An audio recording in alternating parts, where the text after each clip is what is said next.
Et maintenant, il me reste à introduire les communications de la matinée qui consistent à décrire un certain nombre d'expériences de co-construction, d'expertise partagée. Donc, nous aurons 4 expériences exposées. Chacun des intervenants devra prendre 20 minutes pour exposer son propos et on laissera 10 minutes à la discussion, aux questions. Donc, je vais commencer par laisser la parole à Séverine Trouilloux, que nous avons le plaisir d'accueillir. Elle est chef de projet à l'Université de Lausanne au service culture et médiation scientifique. Et elle est spécialisée dans les sciences de la vie avec un axe sciences-société fort. Séverine, c'est à vous. Je vous laisse la parole. Merci, bonjour à tous. Donc, je vous parle de Lausanne en Suisse, où je travaille effectivement pour l'Université de Lausanne et pour le service culture et médiation scientifique qui a pour mission de mettre en contact sciences et société dans un laboratoire qui s'appelle l'Éprouvette ou à l'extérieur. Et donc, pour ces 2 projets dont je vais vous parler, je vais vous emmener dans la ville de Lausanne, puisque nous sommes en phase pilote pour ce projet sur la qualité de l'air, et puis à la montagne, dans le Val d'Airain. Voilà. Alors, le premier projet dont je vais vous parler est un projet qui s'appelle Captographie, qui parle de la qualité de l'air et qui donc est un projet qu'on a construit avec plusieurs partenaires. Le Fab Lab de Renan qui nous a aidé pour tout ce qui est la partie vraiment pratique technique du capteur de particules fines avec lequel on travaille. Unisanté avec les chercheurs, le canton de Vaud, la ville de Lausanne et puis la Fédération romande des consommateurs. Donc l'idée de ce projet, comme je vais vous l'expliquer, c'est de construire un capteur de particules fines de température, d'humidité, de pression atmosphérique, et puis de construire ce capteur avec les citoyens et de leur confier pour qu'ils puissent l'installer sur leur bord de fenêtre et leur balcon et mesurer la qualité de l'air à proximité de chez eux. L'idée de ce projet, c'est de mettre en contact les différents acteurs de ces questions de la qualité de l'air et puis de discuter en fait de ces enjeux techniques et technologiques et sanitaires autour de la qualité de l'air. Donc voilà les composants du capteur. Alors, l'intervenante précédente parlait du projet ambassadeur. Donc, effectivement, il y a plein de projets sur la qualité de l'air qui se sont déjà faits. Donc, nous, on s'est un peu inspiré et appuyé sur tout ce qui avait été fait précédemment. On a bénéficié de toutes ces connaissances qui avaient déjà été produites. On a un peu adapté certains dispositifs pour utiliser un capteur qui est de conception suisse. Mais l'idée, c'est que les citoyennes et citoyens qui se rejoignent sur ce projet puissent construire eux-mêmes le capteur, et avec l'idée qu'ils puissent vraiment bien saisir en fait, les enjeux autour de ce capteur, qui est un capteur low cost et qui donc ne permet pas de produire des données très précises, mais donne quand même des indications suffisantes pour avoir une idée de la qualité de l'air, mais aussi du coup comment il fonctionne. Donc on les accompagne en fait dans la construction de ce capteur et la configuration de celui-ci pour qu'ils puissent ensuite diffuser les données sur une carte qui est une carte en accès libre, en open access, et puis donc ils participent à un projet qui est plus global. Sur cette carte, vous voyez d'autres personnes qui ont des capteurs chez eux ou sur les endroits où ils ont voulu les installer. Et donc, ces données sont en accès libre à tout un chacun. Donc, ces données peuvent servir aux citoyens pour s'emparer de cette question de la qualité de l'air, surveiller un peu ce qui se passe autour de chez eux ou dans les lieux qu'ils auront choisis. Mais aussi, ces capteurs et les données qu'ils vont produire permettent de compléter les stations de mesure officielles du canton et de la Confédération qui ont une précision très importante, mais qui sont aussi des dispositifs très, très onéreux qui permettent de donner tout un tas d'informations d'un point de vue aussi légal. Est-ce qu'on est dans les normes ou pas les normes? Est-ce qu'il faut alerter la population sur la qualité de l'air ou pas? Là, on est dans un dispositif qui vient compléter ça, qui permet de déployer des capteurs en plus grand nombre dans des zones qui ne sont pas couvertes par les capteurs officiels, puisqu'ils coûtent très cher et qu'on ne peut pas en installer beaucoup, et qui donne donc d'autres types d'informations qui viennent compléter en fait, ces informations officielles. Et donc, ces informations intéressent aussi les autorités locales. Donc, nous sommes dans une phase de projet pilote à Lausanne. Cette année, on va avoir plusieurs rencontres en différents quartiers de la ville pour construire avec les habitants de la ville de Lausanne ces capteurs et les déployer dans la ville. Il y a déjà eu des rencontres, déjà un certain nombre de capteurs sont déjà installés. Et les données vont ensuite être récupérées, examinées et puis analysées par la ville de Lausanne, qui a elle-même déployé également un réseau de capteurs low cost un peu similaire au nôtre. Donc, ils ont à présent une quinzaine de capteurs dans la ville également. Et puis, nous avons aussi travaillé donc, avec des chercheurs de Unisanté et l'Université de Lausanne, dans l'idée que ces données pourraient également les intéresser pour les questions de recherche en santé et environnement. Donc, on travaille également avec Jean-Jacques Sauvin, qui travaille à l'Institut de santé au travail, et qui, lui, serait intéressé par les données de ces capteurs, puisqu'il travaille également sur la qualité de l'air. Et une des idées de projet qui l'intéresserait serait par exemple d'aller regarder à la station d'épuration comment les facteurs inflammatoires peuvent se retrouver à la station d'épuration, et puis corréler éventuellement ça avec les données mesurées par ces capteurs. Une autre chercheuse qui aurait un intérêt à ces données, c'est Muriel Bochu, qui travaille en épidémiologie et qui pourrait corréler ça à une grosse étude épidémiologique qui a eu lieu et qui a toujours lieu sur les questions de cardiologie et de santé à Lausanne et dans le canton de Vaud. Et voilà, il pourrait y avoir comme ça des liens qui pourraient être faits entre les données qui sont produites par les citoyens et puis les chercheurs en santé et environnement à Lausanne. Donc, le dispositif qu'on a mis en place pour l'instant est une série de rencontres. Donc, les citoyens, d'abord, viennent pour une première session de construction du capteur. Donc, ils vont eux-mêmes, comme je l'expliquais, assembler, souder, préparer ce capteur, le configurer pour qu'il puisse envoyer les données sur cette carte en open access, et puis ensuite l'installer à la maison. Et lors de la deuxième session, on va regarder avec eux pour régler un peu les éventuels problèmes techniques qu'ils ont eu à la maison pour le connecter au Wi-Fi, puisque ça passe par le Wi-Fi. Et si tout va bien, on discute aussi du coup des enjeux de cette question de la qualité de l'air avec les chercheurs qui viennent eux-mêmes intervenir et discuter avec les citoyens. Donc là, l'idée, c'est vraiment de discuter à la fois de ces questions de qualité de l'air, mais aussi des limites et de l'intérêt de ces capteurs. Justement, ce capteur, pour interpréter les données, il faut savoir que c'est corrélé aux questions d'humidité, de température. Et donc, il y a un peu des challenges à ce niveau-là pour l'interprétation des données. Et puis aussi, bien se rendre compte que ce capteur est un capteur low cost, donc il donne certaines informations, mais il faut aussi les prendre avec certaines précautions. Et donc, on discute un petit peu de tout ça, on discute de l'intérêt de faire ces mesures, et puis de l'intérêt des citoyens aussi, pourquoi eux ont décidé de construire ce capteur, quels sont leurs propres intérêts par rapport à ces questions de qualité de l'air. Et ensuite, on laisse quelques temps passer, quelques semaines, quelques mois, et on se revoit pour une troisième rencontre basée aussi sur les mesures que les citoyens ont pu faire. Donc là, l'idée, c'est vraiment de discuter de ce qu'ils eux-mêmes ont fait de ces capteurs, qu'est-ce qu'ils ont pu observer. Et là, si je vous donne quelques exemples de l'intérêt des citoyens pour l'instant qu'on a pu rencontrer, il y a un petit aéroport à Lausanne, donc une des participantes souhaitait voir un peu l'influence et l'impact de cet aéroport sur la qualité de l'air puisqu'elle habite à proximité. Il y a une personne qui aurait voulu poser un capteur à la crèche de son enfant puisqu'il y a des travaux actuellement à côté. Il y a aussi pas mal de gros chantiers de travaux en ce moment à Lausanne, près de la gare. Il y a d'autres endroits. Et du coup, il y a aussi un intérêt pour suivre un petit peu ce qui va se passer avec ces travaux. Voilà, ce genre de choses. Et puis, l'idée, c'était aussi de voir si, issu de ces discussions, on pourrait créer une sorte de collectif, de communauté de citoyens et avec les scientifiques qui participent au projet pour s'intéresser à une question qui serait définie par les citoyens. Donc, ce qui a commencé à émerger à la session précédente qu'on a pu faire, c'est la question du 30 km/h à Lausanne à partir de 22h jusqu'à 6h du matin, je crois.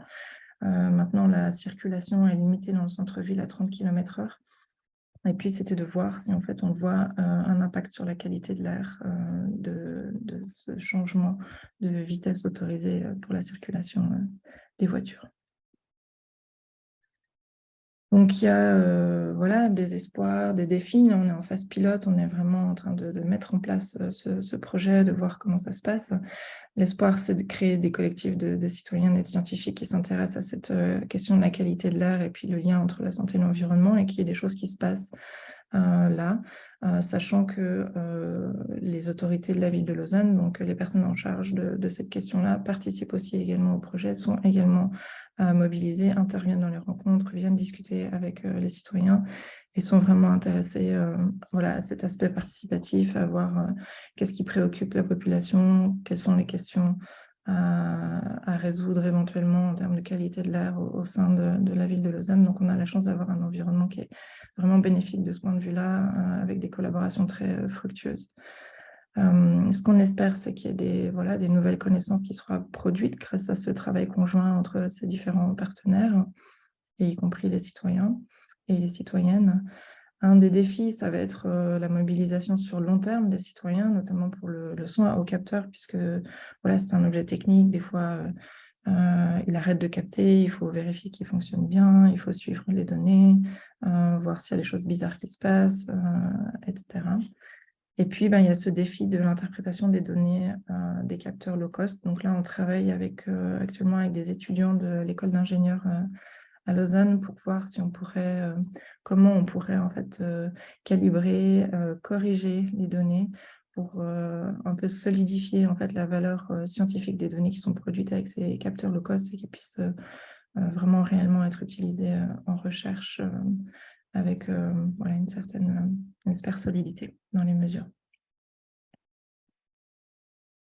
Voilà, je vais à présent vous parler d'un autre projet, un deuxième projet donc, qui s'appelle Val d'Airain 1950-2050, vie, images et pratiques d'un territoire en mutation.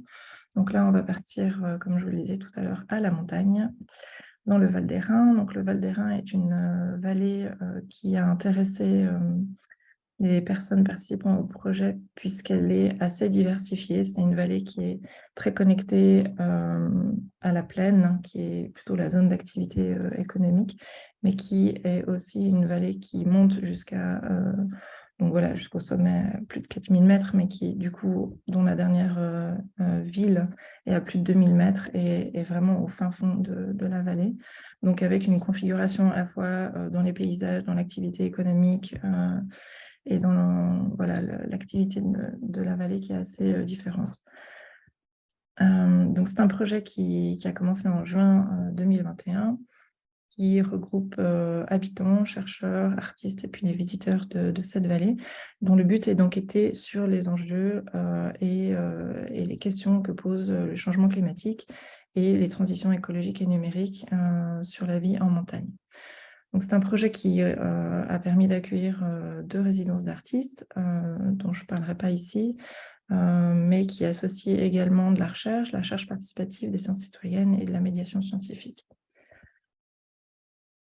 Donc, les partenaires de ce projet, c'est donc le Centre interdisciplinaire de recherche sur la montagne, qui est un centre qui a été créé pour regrouper les chercheurs de différentes facultés au sein de l'Université de Lausanne, qui travaillent sur la question de la montagne, donc vraiment sur des questions à la fois de géographie, d'histoire, de géologie, différentes disciplines en biologie.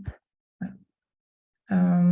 Moi-même pour le service de culture et médiation scientifique, ainsi que mes collègues pour la communication et mes collègues du théâtre de La Grange, puisque nous avons sur le campus un théâtre et c'est eux qui se sont occupés des résidences artistiques qui ont suivi le projet. Dans le Val d'Airain, il y a 5 communes, donc on a présenté ce projet aux 5 communes et 3 ont apporté leur soutien au projet. Soutien, ça veut dire la mise à disposition de locaux pour rencontrer les habitants, mais aussi la participation du personnel des communes, des autorités aux différentes réunions, différentes sollicitations et puis voilà, propositions qui ont été faites dans le cadre du projet.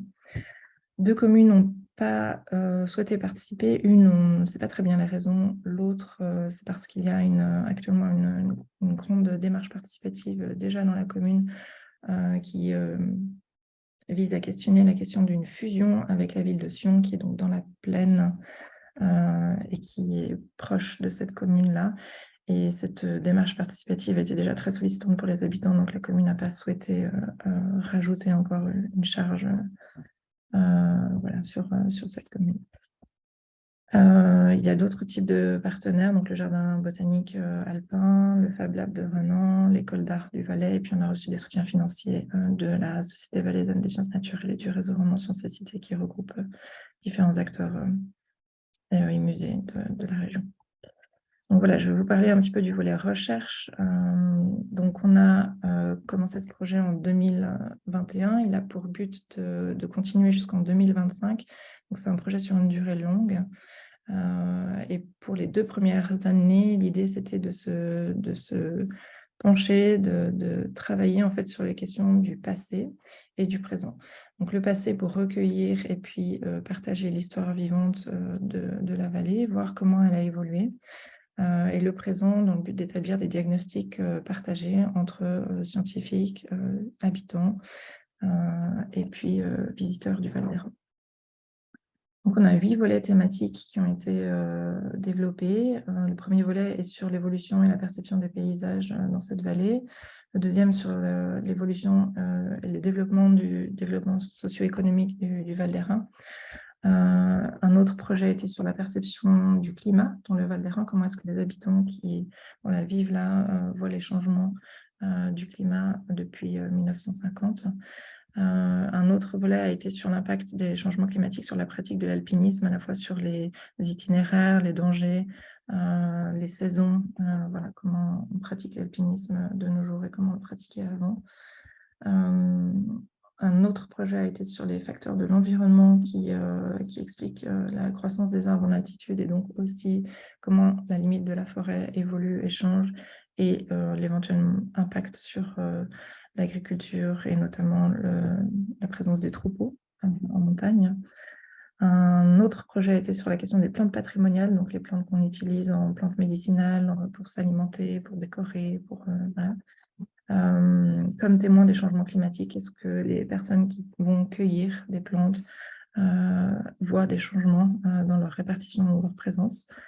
Un autre projet était sur l'évolution des chasses en montagne, dans les Alpes, parce que voilà, ces pratiques ont changé.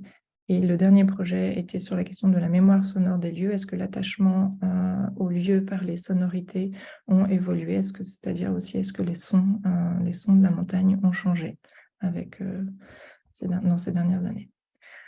Alors là, on a terminé donc, en fin d'année dernière cette partie passé-présent. On va cette année travailler sur, je vous l'expliquerai un petit peu plus, sur les aspects du futur et cette année mettre en place en fait le dispositif qu'on déploiera en 2024-2025 pour travailler sur cette question des futurs. Donc, les chercheurs ont travaillé sur des méthodes classiques d'entretien, de recherche voilà, avec les habitants. Il y a donc eu des entretiens qui sont tenus avec des habitants, les visiteurs du Val d'Aran, puisque c'est aussi une région où il y a beaucoup de résidences secondaires, donc gens qui n'habitent pas à l'année dans le Val d'Aran, mais qui viennent très régulièrement pour les week-ends ou pour les vacances. Donc avec les guides de montagne, les gardiens de refuge, les alpinistes, les membres des institutions locales, à la fois des communes, mais aussi des entreprises, de la vie économique de la vallée. Et puis donc le but, c'était que voilà, ces personnes puissent témoigner, partager leurs connaissances sur ces questions-là, retransmettre un petit peu leurs préoccupations aux chercheurs. Et puis ces entretiens, bien sûr, ont été l'occasion d'un échange de savoir réciproque où les chercheurs ont aussi pu voilà, échanger sur leurs propres connaissances de la montagne et de son évolution. Donc, si je reviens un petit peu, oui, Alexis, que vous voyez ici, Alexis Metzger, lui, il a beaucoup travaillé sur la question de la perception du climat.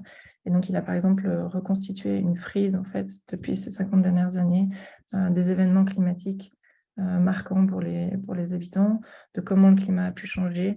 Il y a eu, par exemple, la construction d'un barrage dans le Val d'Airain, et puis certains habitants disaient que ils ont vu évoluer l'endroit où les orages se déroulaient suite à ce barrage. Voilà, à vérifier concrètement. Et puis, on peut reconstituer voilà, la fréquence, par exemple, des événements climatiques, des éboulements, des avalanches, ce genre de choses. Et il a aussi beaucoup travaillé avec les chauffeurs de bus, puisque dans cette vallée, beaucoup de transports publics se font en bus.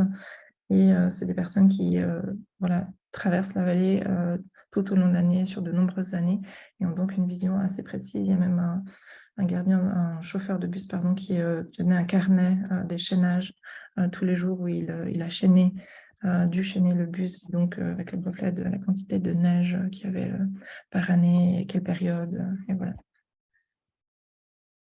Alors, je vais maintenant parler un peu des aspects de sciences citoyennes et de médiation. L'idée, c'était aussi de proposer aux habitants de pouvoir enquêter ensemble, de créer en fait des connaissances ensemble. Et donc, là, je vais parler particulièrement de deux projets. Le projet sur les développements socio-économiques et le projet sur les plantes patrimoniales comme témoins des changements climatiques. Donc là, c'est chercheuse et ainsi que Ludivine Moix qui a réalisé un travail de recherche pour son travail de gymnase, en fait. Donc, c'est l'équivalent du lycée en France. Elle a travaillé aussi sur ces questions des plantes patrimoniales. Et donc, ces personnes ont pu avoir la chance de travailler avec les élèves du collège et d'une des écoles primaires de la vallée pour construire des questionnaires ensemble. Et ensuite, ces questionnaires, c'est les élèves qui ont été enquêtés auprès de leur entourage pour voilà, poser des questions, parler de ces questions-là avec leur entourage. Et donc, ça, c'est quelque chose qui, on espère, voilà, permet de créer des connaissances, de mettre en place des choses pour que ensemble, élèves et chercheuses puissent apprendre des choses sur ces questions dans la vallée.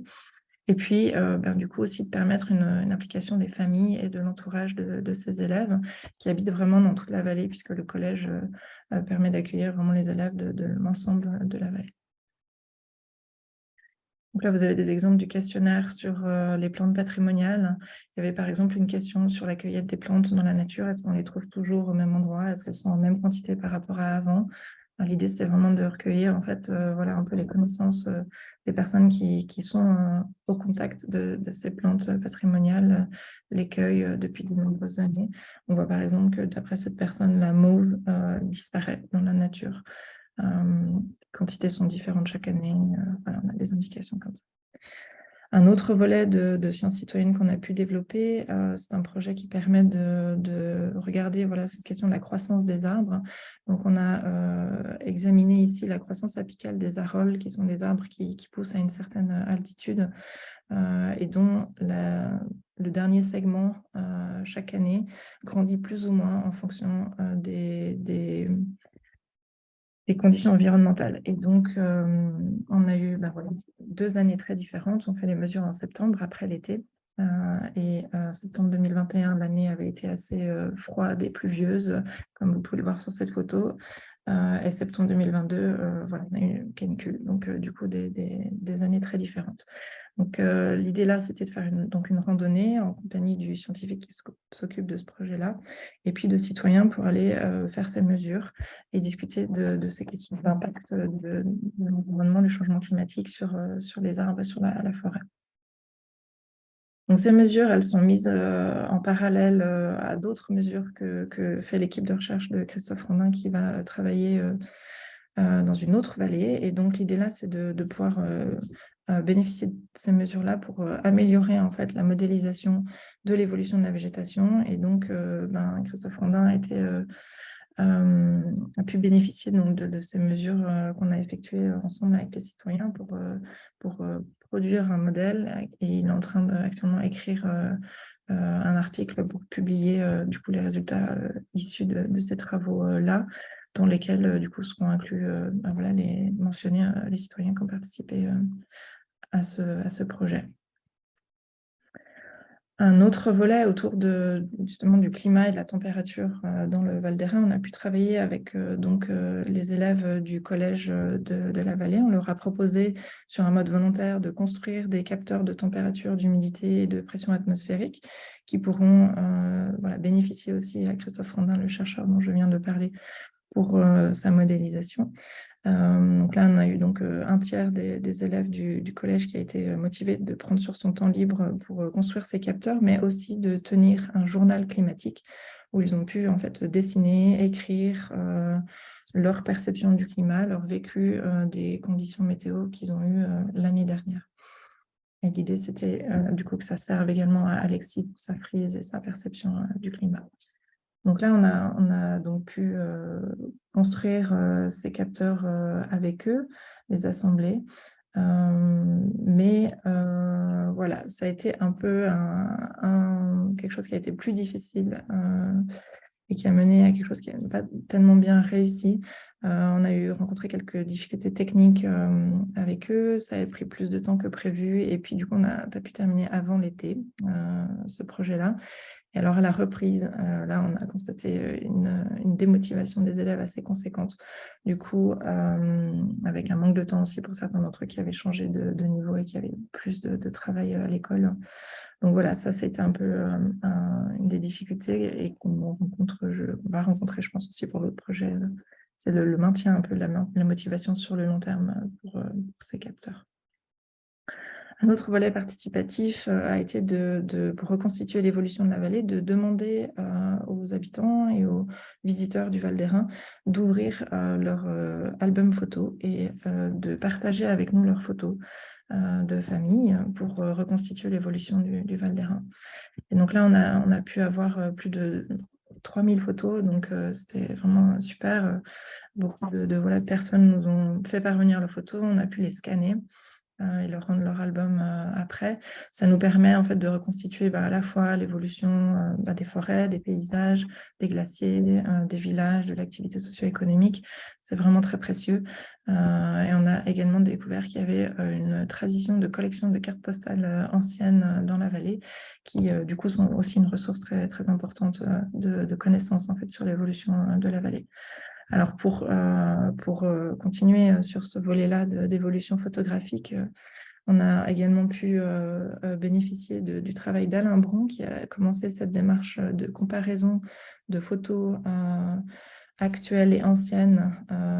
Voilà, depuis déjà de nombreuses années, lui, il fait ce travail-là. Il a des photos dans sa famille qui datent depuis le début des années 1900. Et donc, il a plus de 85 ans et il continue d'aller photographier les mêmes endroits actuels dans la vallée pour pouvoir comparer justement. Donc voilà, on a pu bénéficier de tout ce travail qu'il avait déjà fait au cours des années précédentes. Et l'idée, c'est de partager toutes ces données-là et là, on a pu avoir la collaboration de l'école d'ingénieurs d'Yverdon qui a un système qui s'appelle Snapshot, qui permet de géolocaliser les images anciennes dans les représentations actuelles des paysages pour lesquels voilà, de nombreuses institutions comme des médiathèques ou des universités, d'autres universités ont partagé déjà leur collection d'images. Et ça permet en fait voilà, de pouvoir comparer des photos anciennes aux paysages actuels. Donc nous avons du coup partagé cette collection-là. C'est géolocalisé par des volontaires du système. Et donc le travail est en cours actuellement de géolocalisation des images qu'on a pu mettre en ligne. Et puis enfin, pour voilà, continuer ce partage avec les habitants de la vallée, on a en novembre dernier pu réaliser des soirées de partage avec les habitants sur les avancées des projets de recherche, sur ce qui s'est passé pendant voilà, ces 2 dernières années, ce qui a permis aux chercheurs et aux habitants, donc M. Bron par exemple est venu partager son travail, là on a Ludivine qui parle de son travail de maturité, aux chercheurs donc, et aux habitants de présenter un peu ce qu'ils avaient voilà, découvert, sur quoi ils avaient avancé, et puis aux habitants d'échanger, de pouvoir poser des questions, de discuter après également à l'apéritif qui était proposé, et donc voilà, vraiment créer de l'échange autour de tout ça. Alors, pour ce qui est des espoirs et des défis, donc là, on a une implication très importante des chercheurs et puis des habitants. Parfois, peut-être certaines difficultés pour certains habitants de se sentir aussi légitimes pour participer au projet. Alors, la grande question, c'est comment permettre à voilà, tous les habitants qui le souhaiteraient ou qui auraient envie de s'impliquer dans le projet. Donc, peut-être plusieurs éléments, c'est le temps long du projet qui permet à la fois de l'adapter, mais aussi du coup, voilà, plus de demandes peut-être de s'impliquer aussi via différents modes avec des degrés de participation différents. Les personnes timides, peut-être qui n'ont pas forcément envie de s'exprimer, peuvent venir mesurer ou partager leurs photos, d'autres. Et puis, l'idée, c'est d'essayer voilà, d'être sur le terrain, de créer des liens avec les habitants, de pouvoir vraiment avoir ces interactions le plus possible entre les chercheurs, les médiateurs, les habitants, les gens, voilà, les communes.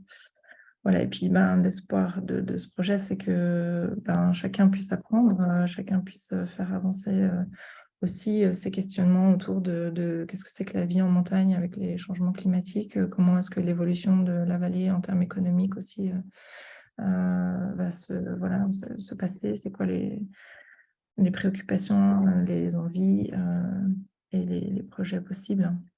Et là, notre travail maintenant, ça va vraiment être de voilà, co-construire ce dispositif pour le volet futur, dans l'idée qu'on puisse vraiment ouvrir des espaces de discussion et de participation autour des questions du futur. Comment est-ce que les habitants voient le futur de la vie en montagne? Qu'est-ce qui les préoccupe et comment aussi les responsables en fait, au niveau communal peuvent échanger également avec les habitants dans ces dispositifs-là autour de ces questions-là. Et puis j'aimerais terminer avec un peu des questionnements donc issus de la lecture de cet article que je mentionne en bas, Citizen Science, de Bruno Strasser et son équipe. 3 types de promesses sont liées aux sciences citoyennes: démocratiser la science, l'accès à une meilleure culture scientifique et puis produire une nouvelle science.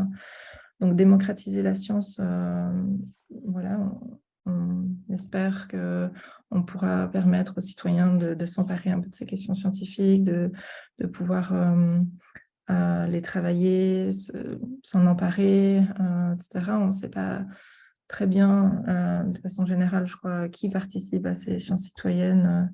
Il me semble qu'il y a, en tout cas, j'ai l'impression qu'il y a peu d'études sur qui participe. Nous, on voit que c'est pour le capteur plutôt des hommes, mais aussi pour la partie montagne, plutôt des femmes sur les plantes notamment, donc c'est assez partagé selon les sujets. L'accès à une meilleure culture scientifique en faisant peut-être ce qu'on apprend, et puis produire une nouvelle science, la question c'est est-ce qu'on arrive à faire ça? Est-ce que ça rejoint les canons académiques ou pas? Et puis, la question aussi, c'est est-ce qu'en faisant des sciences citoyennes, est-ce qu'on est un citoyen différent? Et donc là, je vais terminer en lisant ce questionnement qui est en conclusion de cet article. Est-ce que voilà, la notion même de citoyen scientifique ou plutôt de citoyen amateur, par exemple, doit être déployée? Et alors là, voilà. Je vais devoir vous interrompre, D'accord. on n'a plus le temps, On va dépasser? Ouais. parce que je voudrais simplement lire les questions pour que je voudrais vous faire part des commentaires qui ont été faits dans le chat, qui sont tous extrêmement enthousiastes pour votre présentation. Et il y a beaucoup de questions concernant, par exemple, le nombre de citoyens qui ont participé à la construction des capteurs. Une autre personne qui demande de Côte d'Ivoire, qui demande vos coordonnées parce qu'elle aimerait bien entrer en contact avec vous. Donc, Oui, l'autorisation de lui donner vos coordonnées. bien sûr. Mhm. Et puis, la question c'est, vous avez partiellement répondu en fin d'exposé. Avez-vous pu recueillir des informations sur les profils des participants et participantes? Je vous laisserai donc répondre, comme on n'a plus le temps, je vous laisserai répondre dans le chat si vous voulez bien. D'accord. Ensuite, voilà, je crois que j'ai donné, oui, quelqu'un qui demande les détails de la citation de Desroches sur le savoir. Ça, c'est pour Charlotte, je crois. Et voilà, je vous laisserai répondre. En tout cas, merci infiniment. Je crois que vraiment votre exposé a été beaucoup, beaucoup apprécié. Et bon, on aura peut-être l'occasion d'y revenir dans la table ronde de ce soir. Merci beaucoup. Je vais maintenant passer la parole à Antoine Perfettini, qui va nous parler d'une expérience menée autour de la 5G à Nantes. Antoine Perfettini travaille à Nantes Métropole, au département des ressources numériques, où il est chargé de mission aménagement numérique du territoire. Monsieur Perfettini, c'est à vous. Je partage mon écran. N'hésitez pas à me dire si c'est bon et si vous voyez bien en plein écran. Hop, hop. Donc oui, donc un projet qui a été porté à Nantes en 2019 et en 2020 concernant l'arrivée d'une nouvelle génération de téléphonie mobile, donc la 5e génération au sens de l'organisme international qui définit ces normes. Et c'est une technologie qui est arrivée dans un contexte particulier et qui a généré un certain nombre d'interrogations et de questionnements citoyens, qui donc a impliqué et a demandé à la collectivité de se positionner en ce sens-là.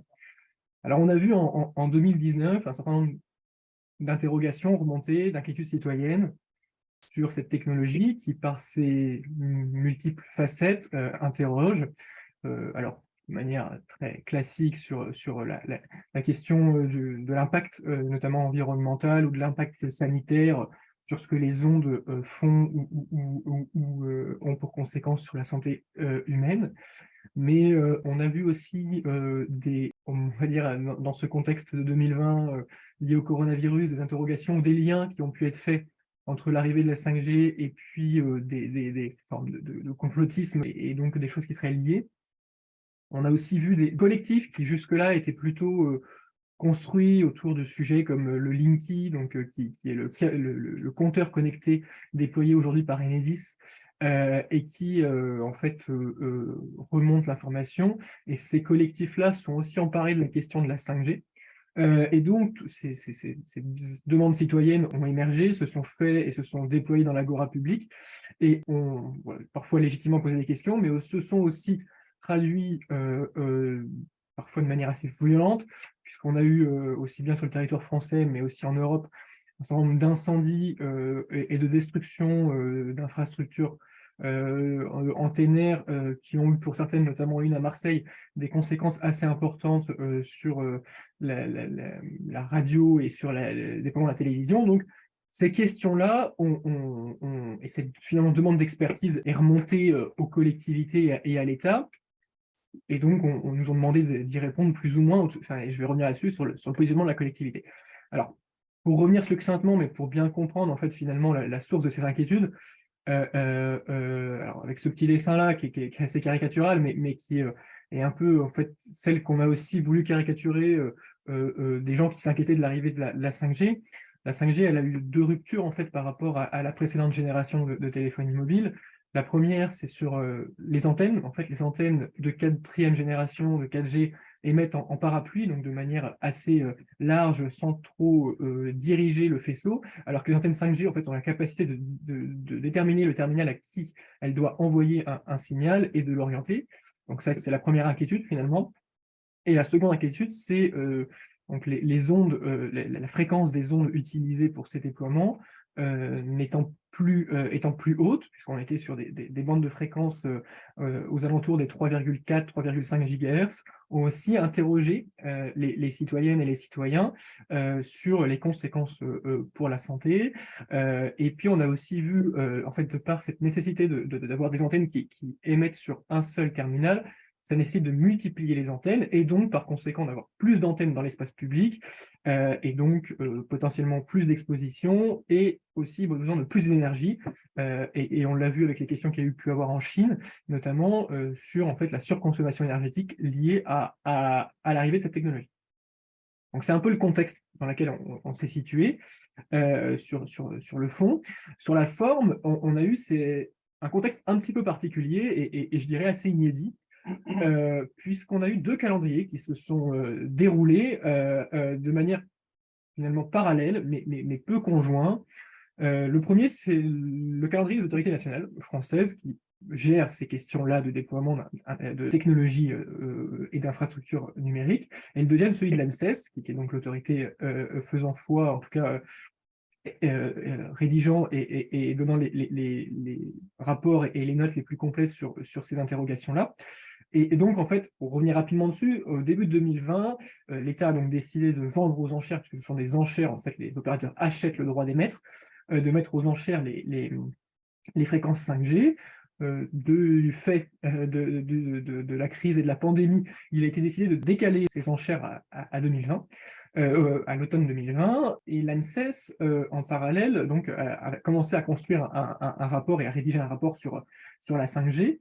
Au moment initial, avant le décalage des enchères, il y a un certain nombre de collectifs citoyens qui sont emparés de ce sujet et ont demandé à l'État en fait, de décaler de quelques mois ces enchères, le temps que l'ANSES émette son rapport. Le Conseil d'État a rejeté cette demande, et donc le déploiement a suivi son cours, les enchères ont eu lieu, et puis les déploiements ont commencé à se faire à partir de décembre 2020. Et alors que en fait, le rapport de l'ANSES n'est paru que le 20 avril 2021. Alors, bien qu'on savait déjà plus ou moins que le rapport n'allait pas remettre en cause les précédents travaux de l'ANSES qui étaient sur des bandes en fait, de fréquences qui avaient déjà été utilisées pour d'autres technologies, ce qu'il s'est passé, c'est qu'au moment où le rapport sort, en fait, le territoire est déjà beaucoup couvert en antennes 5G, puisqu'il y en a déjà plus de 4000, mais le sujet initial et la difficulté, c'est là au moment où nous, en tant que collectivité, on a dû s'emparer de la question, c'est à l'automne 2020, où finalement, surtout dans une situation où l'État dit aux opérateurs, vous pouvez déployer, vous pouvez émettre, et les citoyens qui légitimement se questionnent sur l'impact de ces nouvelles ondes pour leur santé, n'ont pas la réponse apportée par l'État. Donc la collectivité a souhaité se positionner en organisant un débat sur le territoire. Donc dans ce contexte-là, de préoccupations citoyennes et ce manque enfin, de principe de précaution en fait, demandé par le citoyen le temps du rapport de l'ANSES, qui a donc amené les élus de la ville de Nantes à demander aux opérateurs de décaler leur déploiement, le temps d'un moratoire, afin d'organiser un débat. Ce débat, il avait quelques objectifs. C'était d'éclairer l'avis du conseil municipal sur un sujet qui est finalement assez technique, et je vais y revenir pas mal, la question de la technicité du sujet, qui est assez importante. C'était aussi informer le public, donner des éléments d'explication au public sur pourquoi il y a cette nouvelle technologie qui arrive, qu'est-ce qu'elle représente, point positif, point négatif. Et puis, il y avait aussi la question de nous, en tant que collectivité, de nous repositionner de manière plus large sur ces sujets, puisque en fait, sur la question des déploiements d'antennes mobiles, les collectivités n'ont pas de pouvoir, ou du moins de manière très limitée sur des questions urbanistiques. Et donc, c'était aussi un moyen de se remettre dedans.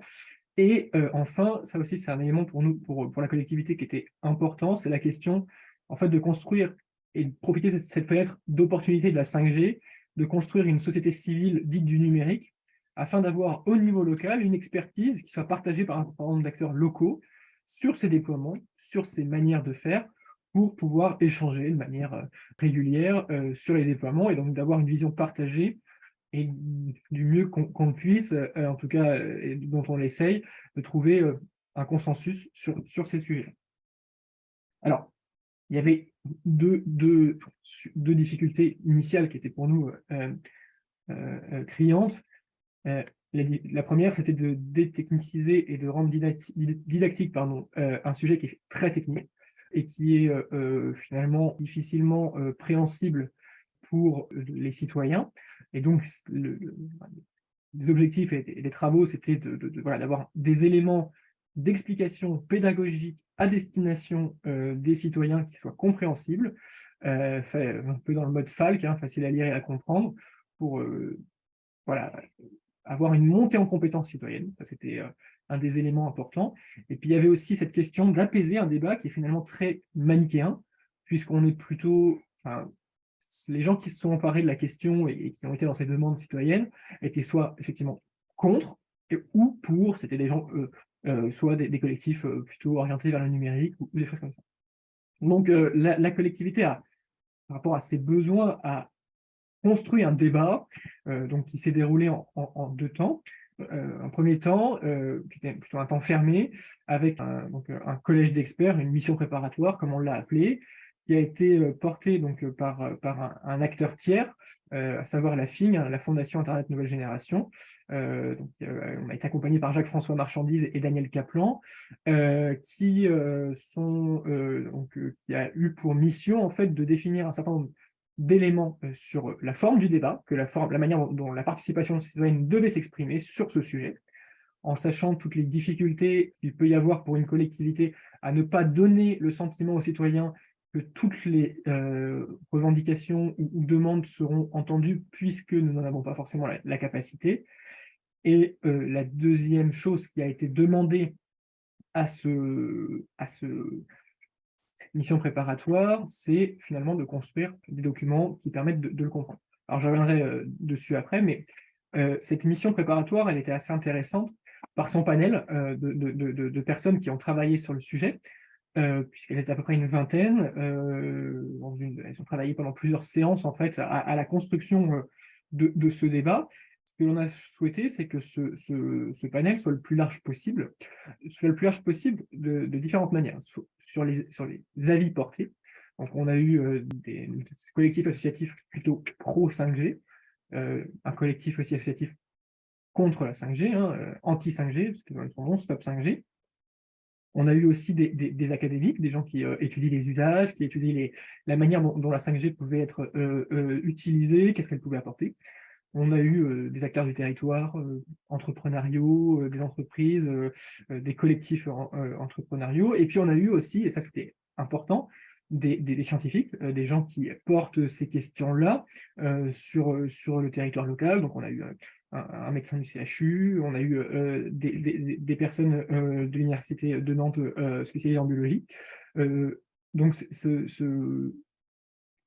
cette mission et ce cercle a travaillé et en fait a permis de sortir 2 choses de cette étape 1. C'est à la fois un document qui est un document très intéressant. Voilà, je défends ce que l'on a fait, mais sincèrement, c'est un document qui a beaucoup de sens. On a appelé un dossier de décryptage. En fait, c'est un document de 80 pages qui reprend peu ou prou l'ensemble des thématiques et des arguments nécessaires à la compréhension du sujet.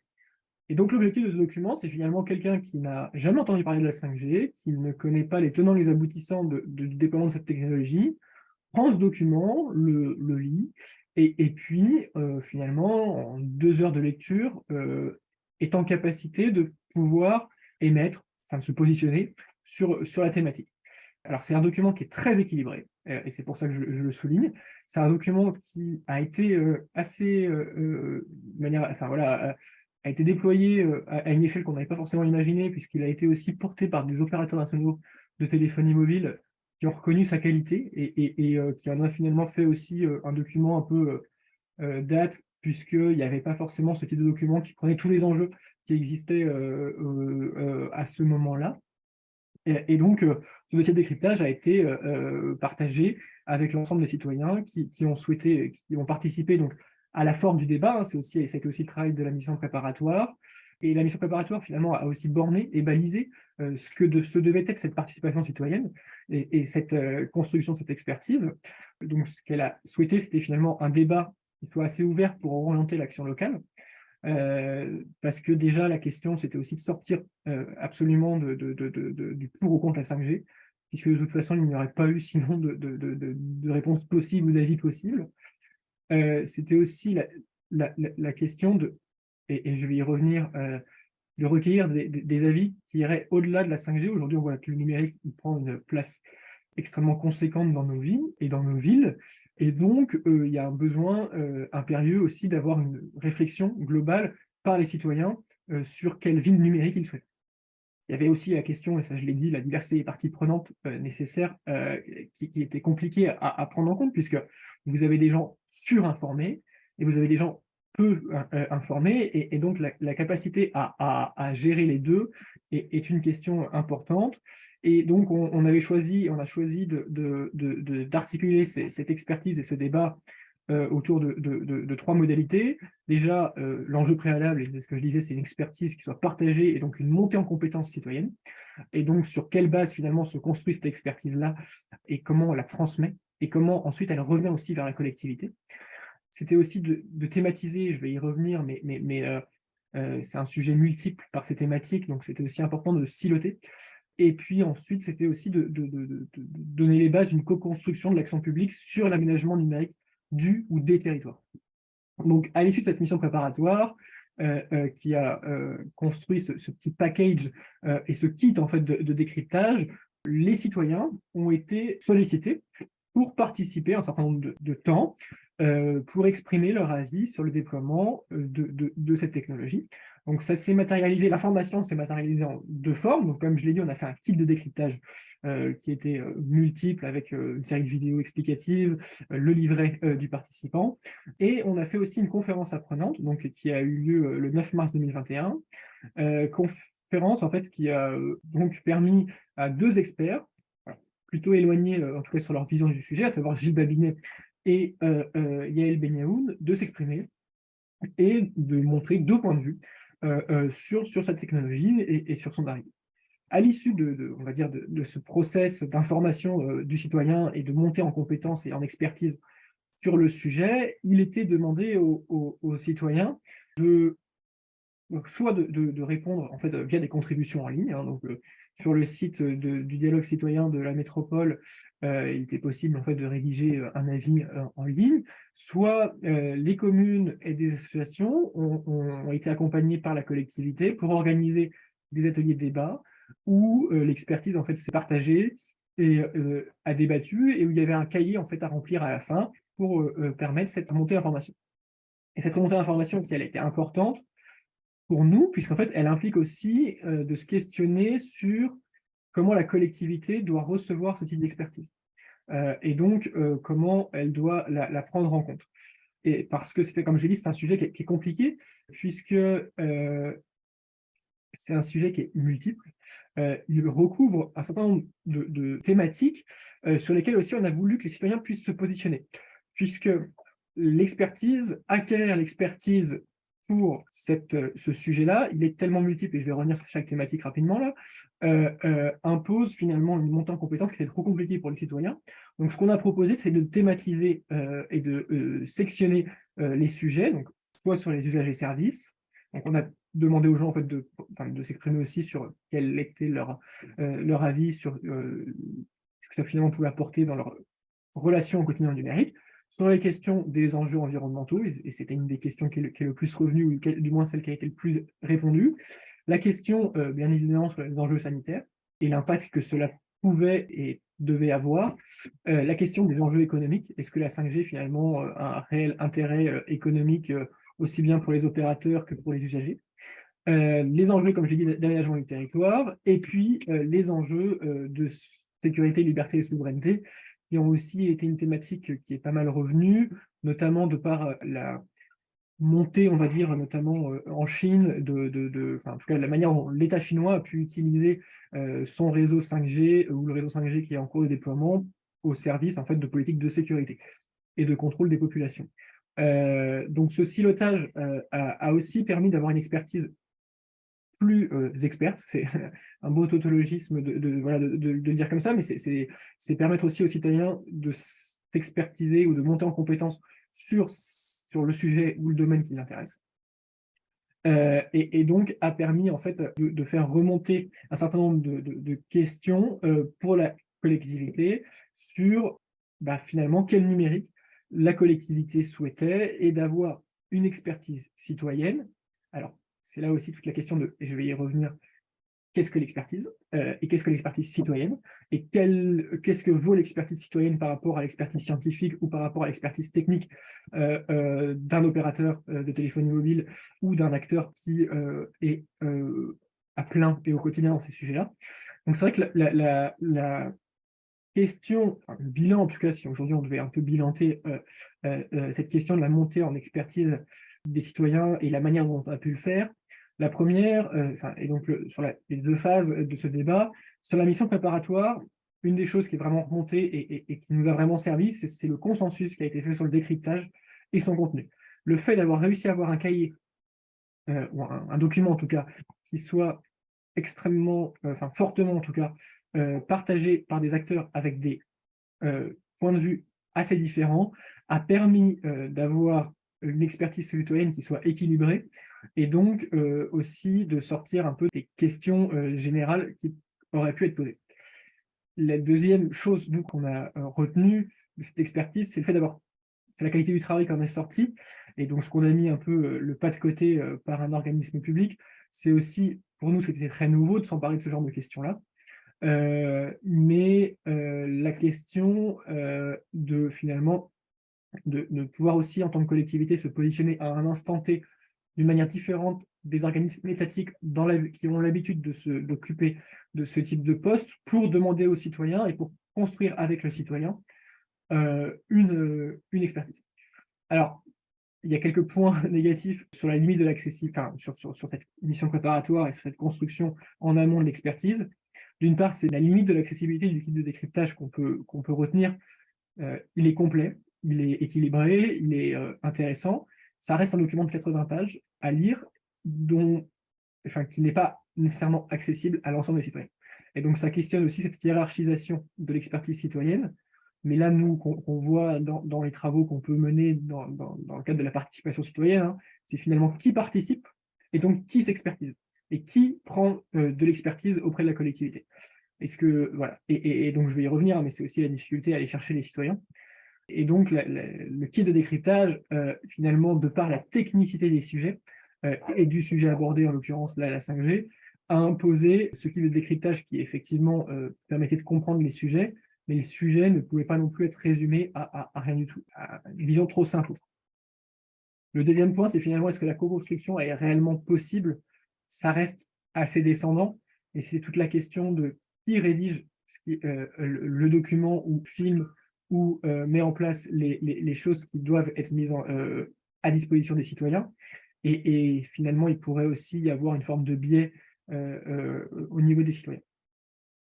Qui découlerait de ça, et qui vient aussi, et là c'est une question qui nous a interpellés, c'est la question, alors ce qu'on a appelé la gestion des super experts, aussi la question parfois des experts divas, enfin voilà, mais des experts qui ont une expertise pleine sur le sujet, et donc maîtrisent le sujet de manière tout à fait conséquente et sont foi dans le milieu scientifique, mais qui parfois, dans ce cadre-là, vont se retrouver à deux et vont s'interpeller ou se questionner sur leurs travaux, qui sont finalement extrêmement pointus et assez éloignés des attentes citoyennes, et donc ne satisferont pas à la fois ces experts qui participent parce qu'ils auront le sentiment de ne pas avoir été écoutés ou de ne pas avoir pu exposer leur point de vue, et des citoyens qui, de toute façon, n'auront pas compris ce qui aurait pu être.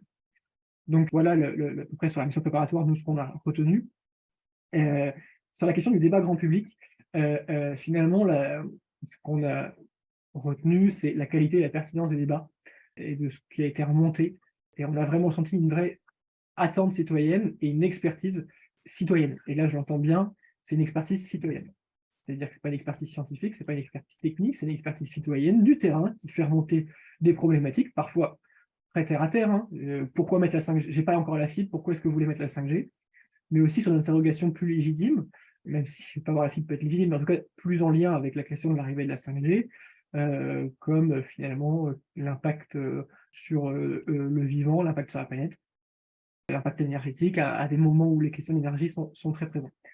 Et puis aussi, ce que ça nous a permis, c'est de voir, nous, émerger un collectif au sens très large, mais un collectif tout de même, du numérique local et d'une société du numérique à l'échelle locale.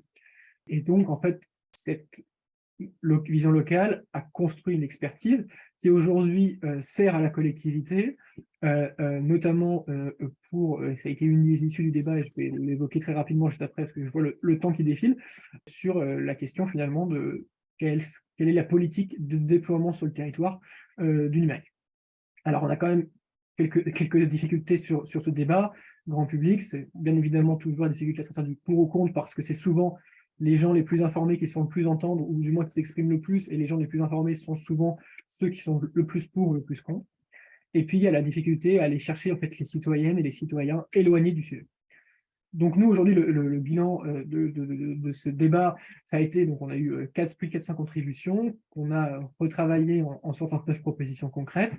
On a eu plusieurs débats dans les communes et portés par les associations citoyennes, qui ont amené finalement, cette expertise-là a aussi amené la collectivité à prendre des décisions. Alors, je vais vous citer deux exemples très, très succincts. Le premier, qui a été signé il y a 15 jours maintenant, c'est une nouvelle charte d'aménagement numérique du territoire qui est signée avec les opérateurs de téléphonie mobile et l'ensemble des acteurs parties prenantes du sujet. Cette charte, elle offre un cadre en fait, de déploiement des antennes sur le territoire, une régulation du déploiement de ces antennes, mais elle offre aussi, et ça c'est totalement nouveau pour nous, des espaces de discussion et d'échange, et notamment une fois par an, en fait, on va réunir l'ensemble des acteurs du territoire pendant une demi-journée pour échanger et pour faire le bilan du déploiement sur l'année précédente et sur la suite. Et voilà. Et donc, je finis juste sur l'importance de ce que nous, on pourra retenir.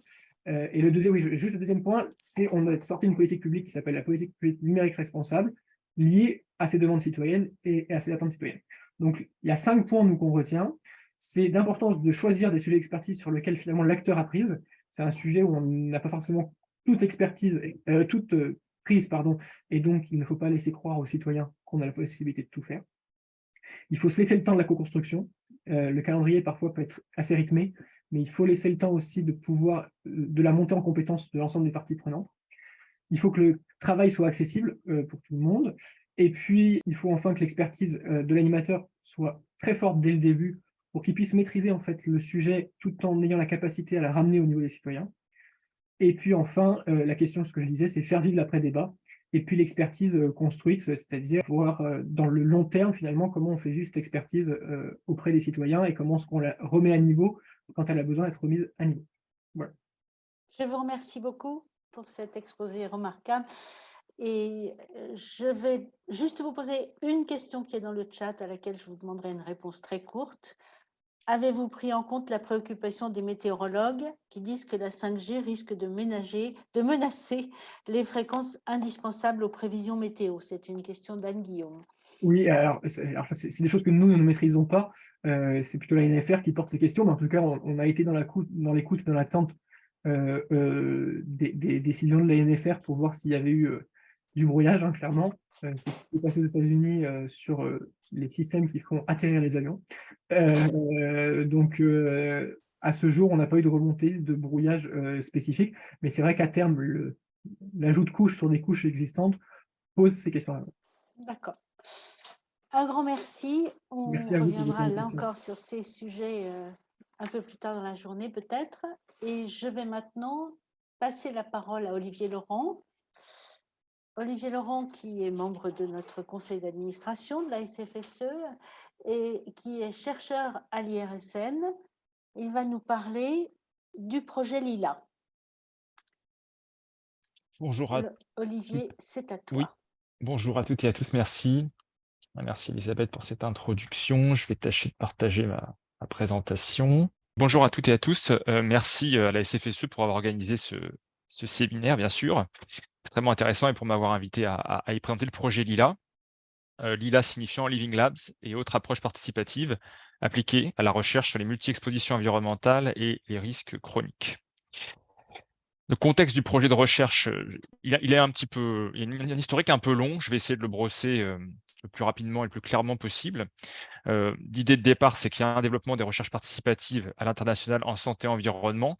Notamment, ça se voit de manière très claire aux États-Unis par de nombreux projets financés par le NIEHS. Et en France, on voit qu'il y a également un développement qui est de plus en plus important, en particulier ces dernières années. L'IRSN, donc l'Institut de radioprotection et de sûreté nucléaire, au sein duquel ce projet a été coordonné, affiche depuis plusieurs années une volonté de s'engager dans l'ouverture à la société dans le domaine de la recherche. Notamment, il a contribué au livre blanc Prendre au sérieux la société de la connaissance, coordonné par l'Alliance Sciences-Société Alice. Et puis, l'IRSN, avec d'autres organismes de recherche et d'expertise, a été impliqué dans l'initiative de création d'un groupe de travail pluraliste sur les risques chroniques, à nouveau coordonné par Alice, lequel rassemblait 40 instituts de recherche, universités et organismes non gouvernementaux. Donc, c'était le GT-ORC. Ce GT donc a organisé plusieurs séminaires en 2018-2019 avec une réflexion centrée sur les expositions environnementales chroniques multiples, qu'elles soient chimiques, physiques ou biologiques, et donc a abouti à la création de 4 axes, matérialisés par des fiches, 4 axes prioritaires pour poursuivre ces démarches. Donc parmi ceux-ci, le premier, c'était premier axe, la déclinaison opérationnelle du concept d'exposome, et puis l'approche de co-design entre chercheurs et société civile pour la pédagogie participative et la collecte de données. Il y a également 2 autres axes que je traiterai moins directement, qui ont été proposés. Vulgarisation des concepts de risque chronique, sensibilisation aux incertitudes, et puis un axe spécifique sur les produits phytosanitaires. Donc, à l'issue de ces séminaires ORC, il était convenu que un travail du coup avait été fait qui permettait de faire ressortir ces axes, mais qu'il restait du travail de définition à faire et de planification pour aboutir à des projets de recherche participative concrets. Il y a également eu d'autres constats de sortie. C'est que, il y a un besoin d'acculturation croisée qui est ressorti, hein, entre des acteurs issus de différents horizons, qu'on soit représentants d'ONG, chercheurs académiques ou institutionnels. Notamment, il y avait besoin de discussions pour mieux se comprendre sur les approches et méthodologies nécessaires pour répondre à différents types de questions en santé-environnement. Comme souligné ci-dessus, un besoin de déclinaison, voilà, en termes de territoire avisé, de contexte d'étude, pour créer de nouveaux projets de recherche participatifs concrets.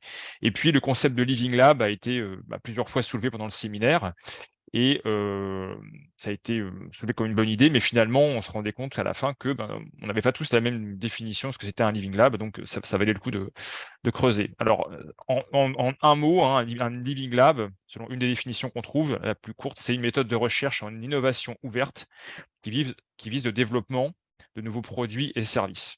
Donc, on voit que pour transposer ça au domaine de la santé et environnement, il y a un peu de réflexion à faire. C'est sur la base de ces questionnements, en particulier ceux en vert, que le projet LILA a été proposé, un appel d'offres interne à l'IRSN, hein, IRSN 2030, et il a été retenu. Alors, ce qu'on peut dire, c'est parmi les clés de la réussite pour faire des projets de recherche participative en santé et environnement, mais il faut que la démarche de recherche soit réellement ouverte et pluraliste à toutes les étapes du projet. Par pluraliste, on peut entendre la pluridisciplinarité, bien sûr, et aussi la pluralité des acteurs et des points de vue. Et puis, évidemment, il faut pouvoir garantir la rigueur scientifique à chaque étape, à commencer aussi par une bonne adéquation entre des attentes exprimées par les parties prenantes et puis les approches de recherche qu'on va employer. Donc, contribuer à ces aspects, ça faisait partie des objectifs généraux du projet LILA. Donc, comment est-ce qu'on s'y est pris? La première chose, c'était de constituer un panel d'experts pluralistes. Donc, on a fait appel à 33 personnes, hein, des chercheurs institutionnels, académiques et des représentants d'ONG intéressés par différentes expositions environnementales, qu'elles soient de nature radiologique ou chimique. C'est ce qu'on a visé en priorité. On a un petit peu laissé de côté le microbiologique. Et bien sûr, des personnes représentant un large panel de compétences et de disciplines. Alors, ça allait de la médecine, santé publique, jusqu'à l'expologie. On avait des toxicologues, des experts en participation, en Living Lab, notamment. Et ensuite, la seconde étape, ça a été de réaliser une revue bibliographique pour tirer le retour d'expérience des projets de recherche participative en santé et environnement à l'international. Donc ça, c'est une revue qui a été coordonnée, menée par Yara Carrero Gironza, que je salue, qui participe aussi aujourd'hui, hein, je l'ai vu, et qui vient de soutenir cette thèse d'ailleurs, le HSP. Il y a également eu 5 réunions d'échange qui ont été faites avec toutes ces personnes pour évaluer quelles pouvaient être les forces et les limites de différentes approches pour répondre à différentes questions en santé et environnement, et quelles étaient les conditions d'application auxquelles il était absolument indispensable de répondre. Donc, je dirais en grande catégorie, on s'est intéressé aux méthodes d'estimation d'exposition, aux études épidémiologiques, aux évaluations quantitatives de risques sanitaires, aux approches expérimentales, et puis aux études de terrain sur la santé des écosystèmes. À quoi on a abouti? on a abouti à la co-construction d'une matrice d'analyse, donc qui reprenait finalement toutes les conclusions de nos échanges. Matrice d'analyse des types d'études permettant de répondre à différentes questions en santé-environnement. Donc on a construit cette matrice, c'est ce que je présente là sur les abeilles, c'est qu'on a construit les alvéoles ensemble et après on l'a rempli ensemble. On a rajouté notre miel en quelque sorte. Et ensuite, on a collectivement rédigé un rapport. Alors là, c'est pas très beau, mais je pense que c'est quand même important de montrer les différentes lignes de la matrice et colonnes pour voilà, montrer ce qu'il y a vraiment dedans. Donc à gauche, vous avez les différents types d'études. J'ai résumé un petit peu déjà. Donc il y a évidemment l'expologie, hein, l'estimation d'exposition passée, mais aussi actuelle. C'est pas forcément les mêmes défis. Différents types d'interventions pour diminuer les expositions, le développement de capteurs, sobres ou citoyens, ça dépend comment on les appelle, l'évaluation quantitative de risque, différents types d'études épidémiologiques, qu'elles soient descriptives ou analytiques, qu'elles soient rétrospectives ou prospectives, des études d'épidémiologie moléculaire, expérimentales et des études sur la santé des écosystèmes. Donc on a vraiment étudié pour toutes ces catégories. Voilà, on a détaillé ce qui se trouve en colonne. Donc d'abord, quelle est la problématique générale? À quel type de questions ces études permettent de répondre et quels verrous sont nécessaires de lever dans certains cas pour que ça fonctionne? Quel est l'intérêt de ces études pour différentes catégories de personnes? Donc d'abord pour les chercheurs, ensuite pour les pouvoirs publics, pour ce qu'on appelle aujourd'hui, je crois, des citoyens, hein, dans le cas du séminaire, donc des personnes de la société civile en général. On a présenté l'intérêt des études pour différentes parties prenantes. Ensuite, pour chaque type d'étude, on a voulu mettre en avant quels sont les prérequis méthodologiques absolument indispensables à respecter pour qu'on obtienne des résultats valides. Et ensuite, on a décliné ça dans les contraintes pratiques, hein, que ça peut impliquer. Ça peut être des questions de taille de population, de durée de suivi, etc., par exemple. Et ensuite, donc ça, c'est les 2 derniers groupes de colonnes. On a comparé, pour les approches classiques, hein, qui sont des études réalisées sans co-création, et des approches qui sont davantage avancées au plan participatif, comme les Living Labs, par exemple, mais aussi d'autres types de design, hein, qu'on appelle les community-based participatory research. Pour celles-ci, on a voulu mettre en avant quelles étaient les contributions attendues des personnes et les avantages ou limites de faire appel soit à une approche classique, soit à une approche plus participative. Alors, donc ça, c'est un exemple simplement, hein, c'est juste pour vous montrer que les matrices ont bien été remplies là. Donc là, c'est le cas de l'épidémiologie descriptive, par exemple. Vous voyez qu'on a quand même identifié beaucoup de choses. Pour l'épidémiologie descriptive, là, je vais jusqu'au bout et je montre un autre exemple, mais sans détailler, bien sûr, on n'a pas le temps, sur les études d'impact sur la biodiversité, où on a également, un peu plus tardivement, on a trouvé également des éléments de réflexion qui étaient assez intéressants sur les apports et limites des approches participatives versus classiques. Alors les résultats principaux, si je les résume, c'est vraiment cette matrice, c'est vraiment le produit le plus important de notre travail collectif. Donc l'objectif, c'est qu'elle puisse être réutilisable dans le cadre, pourquoi pas, de futurs ateliers de co-construction de projets de recherche participative en santé et environnement de manière très concrète sur des territoires, hein. Ça pourrait être affiché, par exemple, sous forme de poster. Ce qui est également une sortie intéressante du projet, c'est qu'on a identifié des complémentarités entre les approches participatives et les approches plus classiques sans co-construction. On a pu émettre également un certain nombre de recommandations relatives à des modalités de participation ou simplement parfois c'était pas des recommandations, mais des considérations à prendre en compte, hein. Par exemple, c'est évident que quand les personnes qui peuvent participer sont par définition des personnes vivantes.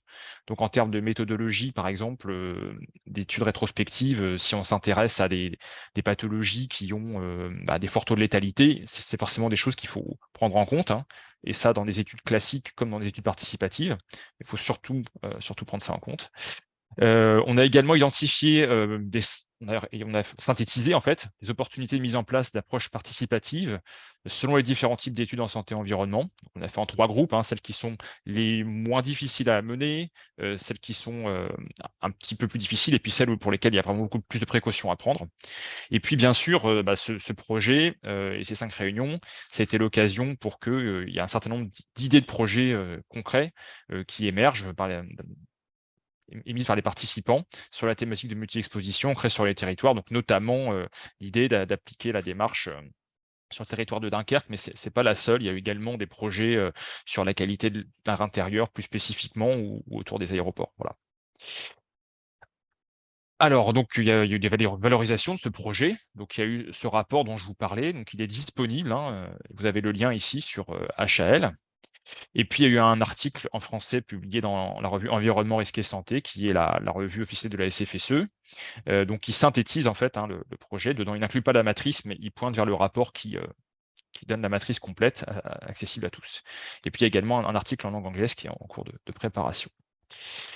Alors voilà, je voudrais vous remercier de votre attention. Merci aux partenaires du projet Lila. Donc aujourd'hui, il y a beaucoup de personnes, hein, je vois, parmi les partenaires qui participent. Je tiens vraiment à les remercier. Je remercie l'IRSN d'avoir financé ce projet. J'en profite, c'est peut-être pas le meilleur lieu, mais je tiens quand même à dire, donc n'hésitez pas à soutenir l'IRSN, vous savez qu'il est actuellement menacé. Donc j'ai mis le lien vers la pétition change.org. Et puis, bon, pour tout contact par rapport aux suites du projet, n'hésitez pas à me contacter. Je vous ai laissé ici mon email en bas à droite. Alors voilà, donc oui, peut-être conclure sur l'esprit du projet Lila. Il y a eu dans un article de François Ollier paru en 2017 qui s'appelait « Les sciences participatives, une dynamique à conforter », une phrase que j'ai extraite parce que je trouve qu'elle permettait vraiment de... On a essayé de répondre en tout cas à ça. Le respect de certains principes méthodologiques, écrit-il, déontologiques et éthiques, favorise la qualité des productions et assure une plus-value pour chaque partie prenante. Soutenir les initiatives qui renforcent les compétences de tous les acteurs impliqués, chercheurs comme non scientifiques professionnels, est à ce titre salutaire. Et c'est vraiment à cet objectif donc, qu'on a essayé de répondre, de contribuer en tout cas dans le cadre du projet Lila pour ce qui concerne le champ de la santé environnement. Alors voilà, donc je vous remercie de votre attention. J'ai l'impression qu'il y a une slide qui est partie là. Voilà. Merci à tous.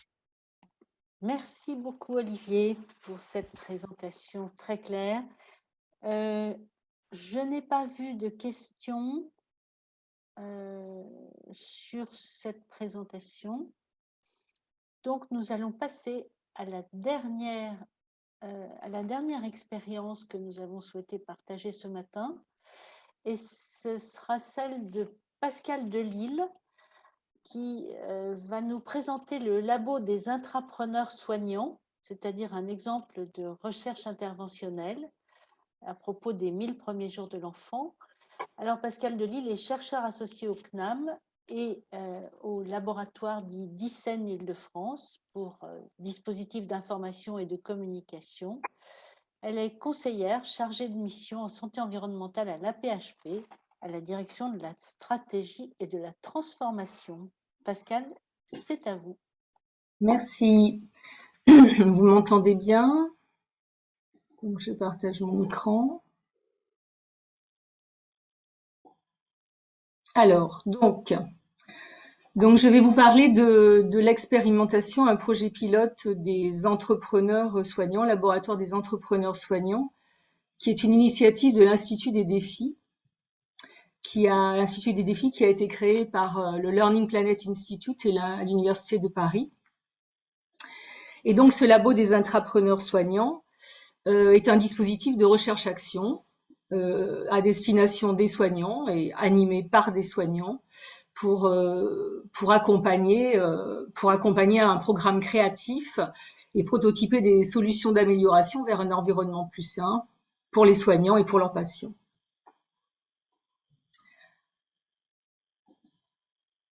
Voilà, 3 portes d'entrée pour accéder à ce dispositif. Donc, ce sont des services de soins de l'AP-HP qui font partie de cette première expérimentation pilote. Donc, la première porte d'entrée, c'est une volonté de changement de pratique et d'approvisionnement du service pour améliorer la qualité de vie au travail des soignants et améliorer l'accueil du patient, bien sûr, en réduisant ses impacts polluants.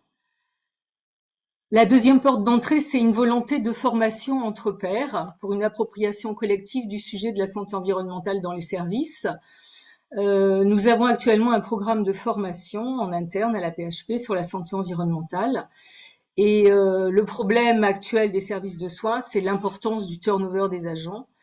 Et donc, il est très possible, on ne peut pas former tous les agents d'un service sur ce sujet. Et s'il n'y a pas une organisation de formation peer-to-peer, il est très possible qu'en quelques mois, tous les agents formés aient quitté le service et que le projet retombe, qu'il n'y ait plus de dynamique participative autour de sujets. Donc c'est très important d'installer ce type de formation, d'information entre pairs. Et ça permet de toute façon de réduire les résistances au changement qui peuvent y avoir autour de ce sujet, parce que dès qu'on change de pratique, il y a toujours des résistances au changement, et d'introduire un projet collaboratif. Et le dernier point, la dernière porte d'entrée, c'est pour les services qui sont concernés, avec une patientèle qui est dite sensible à l'exposition aux polluants environnementaux. C'est le projet de transmission de messages de prévention aux patients de ce service. Donc pour construire une communication adaptée à une appropriation du sujet de la santé environnementale pour le retour à domicile des patients. Donc ça peut être apparenté éducation thérapeutique du patient, mais pour la période des 1000 jours, c'est comme les enfants, les fœtus in utero et les jeunes enfants ne sont pas encore malades, on parle alors de promotion de la santé. Je vais le détailler tout à l'heure. Alors, le laboratoire des intrapreneurs soignants. Donc, c'est une recherche interventionnelle en santé environnementale accompagnée en design thinking. Le design thinking, c'est cette méthodologie qui permet de créer cette dynamique dans le labo des intrapreneurs. Donc, pour cette première session, puisque nous sommes dans la phase pilote de ce projet, donc les soignants de cette phase pilote sont issus de services de procréation médicalement assistée, maternité, crèche. Et donc cette idée, c'est de favoriser la pluridisciplinarité et de croiser les perspectives d'action entre des soignants issus de services différents, mais autour de cette thématique de prévention primaire auprès de futurs et récents parents pour les crèches. Donc sur cette période des 1000 jours, mais qui a été reculée, puisque de plus en plus d'articles sont publiés sur ce sujet, à la période préconceptionnelle, en sachant qu'une exposition polluante de parents plusieurs mois avant la conception peut avoir des effets sur la santé de l'enfant en devenir. Alors, ce dispositif a vocation à s'étendre vers probablement tout type de services de soins et de consultation qui peuvent être concernés par une prévention de l'exposition aux polluants environnementaux pour eux-mêmes ou pour leurs patients. Donc, ce que je vous disais, dans le champ de l'éducation thérapeutique du patient, alors là, c'est pour des patients qui sont déjà atteints de pathologies chroniques, qui sont déjà malades. Dans ces cas-là, on parle d'éducation thérapeutique du patient. Donc, c'est le cas pour les pathologies respiratoires chroniques en pneumologie et allergologie, tout ce qui est BPCO, asthme, certaines pathologies cancéreuses, bien sûr, où le facteur environnemental est de plus en plus mis en lien par des études, de plus en plus d'études. Et l'extension de ce dispositif aussi, donc faire cette formation entre pairs sur la santé environnementale dans des services dont la patientèle n'est pas considérée comme vulnérable à la santé environnementale. Donc dans ces cas-là, il s'agit de transformation de pratiques et d'approvisionnement pour eux-mêmes, pour les soignants eux-mêmes. Donc voilà, nous avons un service qui s'est auto-emparé de ce sujet pour se créer un environnement plus sain pour les soignants et pour leurs patients.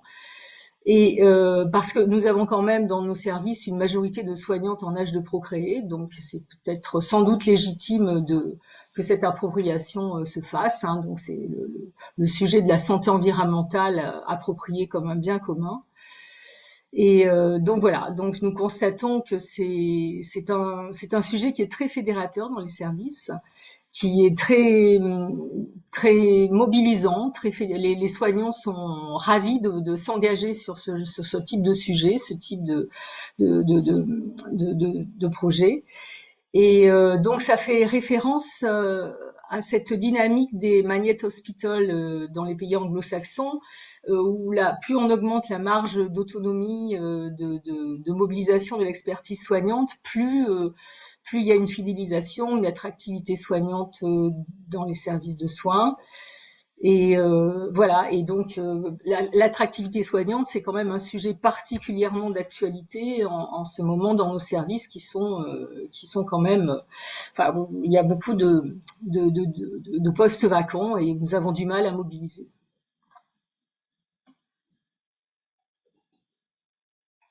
Alors les outils du design thinking au service de solutions en santé environnementale. Alors en fait pour les soignants, il s'agit de s'approprier des résultats de recherche scientifique en toxicologie, en épidémiologie et santé publique. Et c'est une forme de recherche interventionnelle concentrée, hein, à la fois donc avec de l'accompagnement de chercheurs, mais avec de l'appropriation soignante. Et qui inclut les patients. C'est-à-dire que de plus en plus, les patients vont devenir partenaires de ce dispositif. Ils le sont déjà hein, par l'intermédiaire des questionnaires, mais de plus en plus, ils vont intégrer ce dispositif pour avoir une co-construction d'appropriation de la santé environnementale dans les services. Donc les phases du design thinking, donc la phase de compréhension de la problématique, en fait, elle était déjà, on ne l'a pas travaillée dans ce laboratoire parce que les services sont détachés des soignants, parce qu'ils avaient déjà identifié un problème, parce qu'ils souhaitaient déjà une transformation ou des supports communicants pour leur patientèle. Enfin, le problème était déjà identifié. Alors ensuite, la phase d'analyse qui permet de définir le périmètre. Le périmètre, c'est-à-dire qu'en fait, il y a eu des questionnaires par rapport à une patientèle à informer pour définir les modes de communication les plus appropriés qu'elle publicitait le plus. La phase d'idéation, après, c'est de concevoir les prototypes des dispositifs qui ensuite vont être testés. Vont être testés auprès des collègues ou des patients, hein, selon les objectifs du service. Et voilà, donc vous avez un enfilage de ces phases qui ont été travaillées, qui ont été travaillées sous alors 2 jours, 3 fois 2 jours, ce qui est énorme hein, pour des services de soins détachés 2 jours. Enfin bon, là ça n'a été que 5 jours, mais 5 jours de temps soignant pour travailler à ce type de dispositif, ça a été très difficile à obtenir. Probablement le format est un peu trop long. Il faudra faire plus de travail dans le service et moins de travail hors service. Mais bon, voilà, c'est quand même ce format, ça a été conçu comme un rapid fire pour s'adapter aux agendas contraints des équipes soignantes.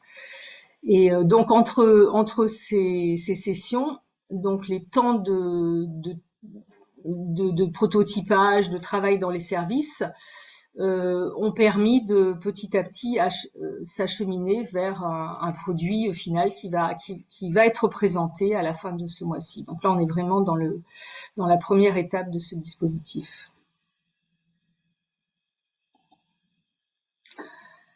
Alors le livrable intermédiaire, puisqu'en fait là, on va évaluer des projets de prototypes qui ont déjà été élaborés dans les services, plus ou moins avec des patients. Mais le déploiement final dans les services sera ensuite évalué avec des indicateurs que les soignants auront prédéfinis et à partir des questionnaires. Donc il y aura toute une étape post-travail dans ce labo des intrapreneurs soignants pour vraiment tester définitivement le prototype abouti et puis éventuellement l'implémenter à partir des retours de questionnaires et des renseignements fournis par les indicateurs. Alors cet institut des défis, donc le DISEN-IDF du CNAM, Laboratoire en sciences de l'information et de la communication, a été associé par mon intermédiaire et va pouvoir accompagner ce dispositif par la suite avec des services de la PHP, toujours en partenariat avec l'Institut des défis, mais qui va progressivement se retirer. Hein, c'est leur forme, la conception qu'ils ont donnée à cet accompagnement de projet, une forme d'aide à l'accouchement de projet en fait. Et nous sommes accompagnés aussi par le groupe de travail santé environnementale de la Commission développement durable, de la Commission médicale d'établissement de la PHP, et l'INSERM 1124 de l'Université Paris-Cité, qui délègue 2 enseignantes-chercheurs pour accompagner scientifiquement ce projet et superviser le contenu des messages de prévention. Ce qui est quand même important. Alors, l'impact souhaité du labo des intrapreneurs sur les soignants, donc c'est quand même beaucoup une idée d'empowerment, d'encapacitation soignante, avec l'acquisition de nouvelles compétences créatives et le développement de la confiance en soi, développement du sentiment d'efficacité personnelle, augmentation de la cohésion d'équipe et amélioration de la confiance des équipes envers l'institution, ce qui n'est pas négligeable à notre époque. Et donc, in fine, la création d'une organisation apprenante qui développe des compétences des soignants, à la fois individuelles et collectives. Donc, par la suite, les soignants formés seront sollicités pour accompagner de nouveaux projets. Le dispositif reste à créer. C'est l'idée de créer des ambassadeurs, à la fois sur la santé environnementale, parce qu'ils auront eu une formation au moins sur leur sujet. Et voilà, ils pourront éventuellement se proposer pour être ambassadeurs auprès d'autres services de soins de ce dispositif, s'ils le souhaitent. Alors, je vous ai mis l'exemple d'un service de procréation médicalement assistée qui a fait partie de ce premier dispositif. Donc, là, c'était vraiment l'idée ils voulaient être accompagnés sur la création d'un environnement communicant préventif à destination des couples infertiles. Donc, à partir de leur d'écran en salle d'attente et du site internet de leur service.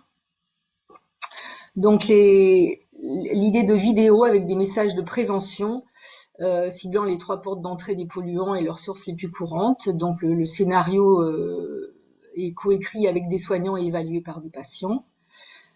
Des affiches avec des QR codes pour accéder à un questionnaire et évaluer son niveau de littératie en santé, son niveau de connaissance sur la problématique de la santé environnementale par les patientes. Donc, ça a été co-conçu par les équipes soignantes.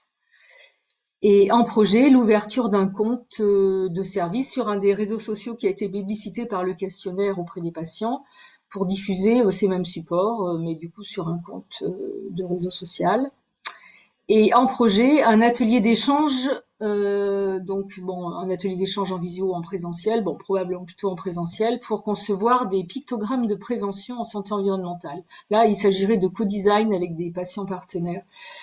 Parce que nous avons un programme de Médic Picto à la PHP pour des patients non francophones, pour pouvoir dialoguer avec des patients non francophones.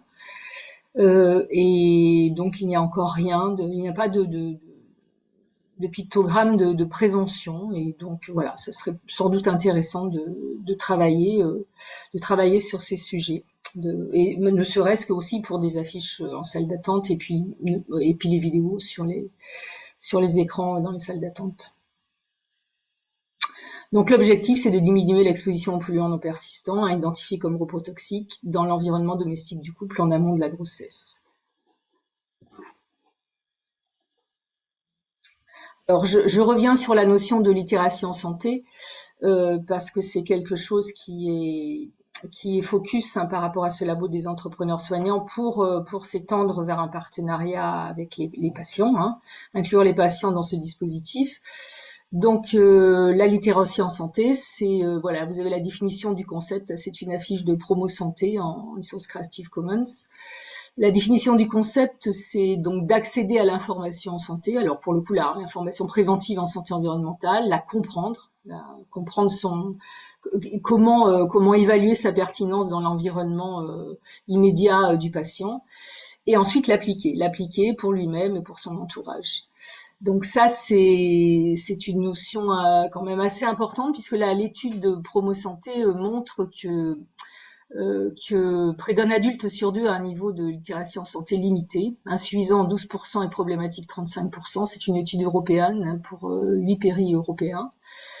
Et donc voilà, donc après, c'est toute la démarche qui consiste à améliorer le niveau de littératie en santé des patients.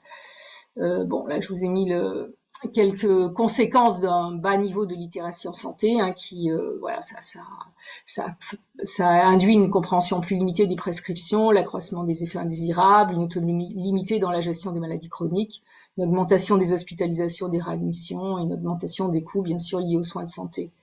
Donc ça a aussi une incidence économique bien sûr. Et donc les trois niveaux, enfin les trois leviers pour améliorer ce niveau de littératie en santé, qui sont dans le focus de ce laboratoire des entrepreneurs soignants. Donc c'est rendre les informations plus appropriables, l'accessibilité des formes, ce travail sur les pictogrammes entre autres, hein, bien sûr avec aussi toutes les possibilités de traduction. Renforcer le pouvoir d'agir des patients, hein, valoriser leur participation hein, dans des espaces auto-organisés. Enfin, c'est tout le sujet de l'intégration des savoirs expérientiels dans les parcours de soins. Et enfin, développer un environnement facilitant, des environnements multicommunicants qui permettent de diffuser la même information sous différentes formes. Et on sait que c'est un facteur d'appropriation pour des patients qui sont en survie économique, qui sont plus éloignés de sujets de prévention, enfin, qui ne sont pas très fortement préoccupés par la prévention. On sait que cette information redondante dans des espaces multicommunicants est assez opérationnelle. Voilà, je vous remercie pour votre attention. Je vous remercie beaucoup. Eh bien, nous avons un petit peu de temps, nous sommes un peu en avance. Nos intervenants ont été très disciplinés. Donc, je voudrais revenir, avant de faire un tour d'horizon sur ce qui a été dit ce matin, puisque c'est ce qui me revient.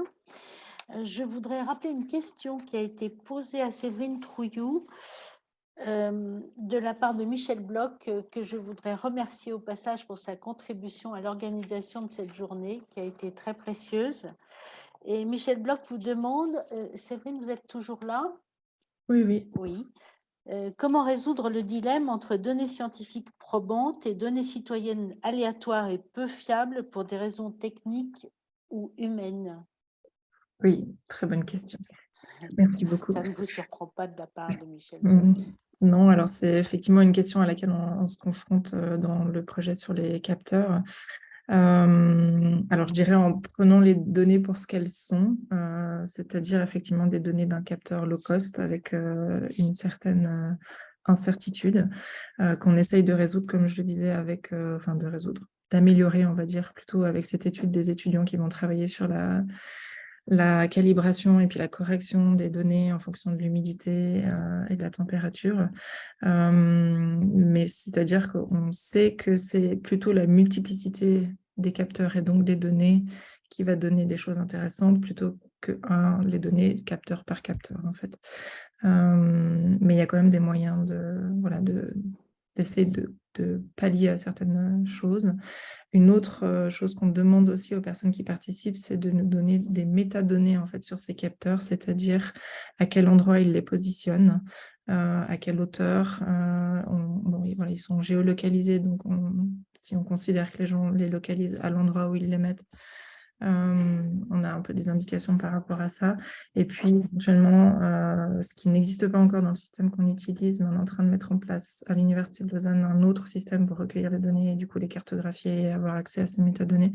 Aussi de pouvoir avoir probablement, on est en train de voir techniquement ce que ça implique, d'avoir la possibilité de signaler en fait des incidents, mais aussi peut-être éventuellement une sorte de forum qui permette de se poser des questions et puis de réagir entre nous aux mesures qui sont faites.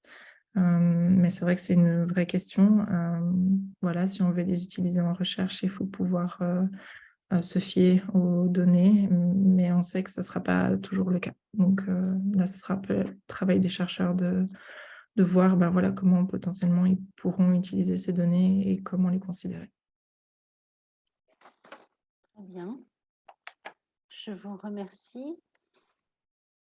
Bien, c'est une tâche difficile qui me revient d'essayer de me comporter comme un témoin de cette matinée, pour dire que Charlotte Marchandise a posé un cadre clair à la problématique de la complémentarité entre scientifiques et citoyens.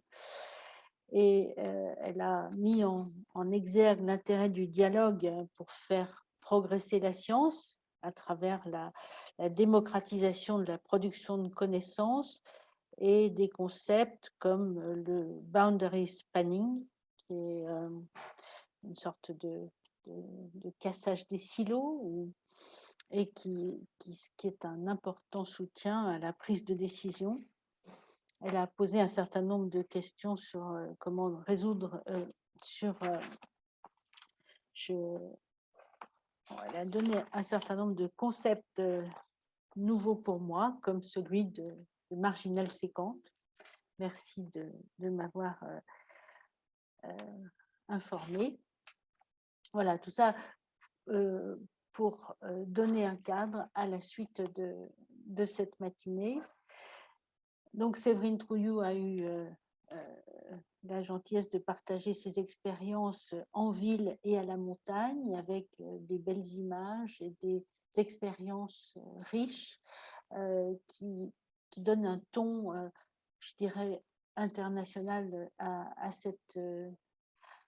cette matinée, dans la mesure où c'est le type d'expérience qui, je crois, n'existe pas en France et qui donnera des idées à un certain nombre de nos collègues, j'en suis sûre, avec des idées sur, en particulier, je trouve quelques perles, comme le partage de photos pour évoquer la différence, l'évolution dans le temps dans les paysages de montagne, sur la participation des chauffeurs de bus sur les événements climatiques.